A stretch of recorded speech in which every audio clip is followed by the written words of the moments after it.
Frankfurt's hip and rich, they're flocking to office space living. Join us with the details about this real estate conversion in Germany's financial hub is Laura Stevens for our mansion segment. So, Laura, Frankfurt houses nearly all of the country's commercial banks. It's got a lot of professional space, but kind of short on the residential space.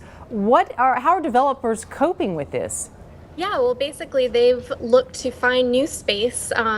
What they've turned to is office space. So they've been taking a lot of different office buildings in the nicest parts of town and converting them from office space into residential, which is a little more expensive than building from scratch, but it also gives you some great views and some really nice benefits. So a lot of the young professionals putting down roots, though, they must like this because they can basically adapt the floor plan to whatever they want. How are the costs of these conversions coming up?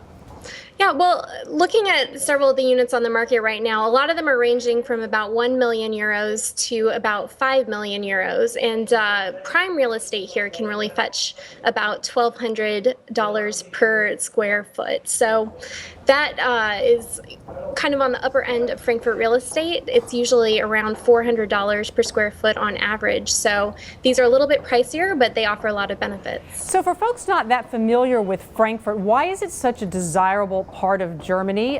Noise, a big drawback, I understand, in the city. So how are developers dealing with that, and why do people want to be in Frankfurt in the first place?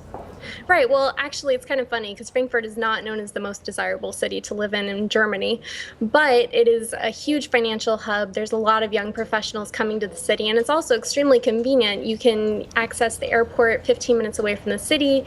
There's a lot of trains and high-speed ways to get around the country. So as a result, there's a lot of noise accompanying that, and to deal with that, the developers are really looking at neighborhoods that have a low level of noise. Right.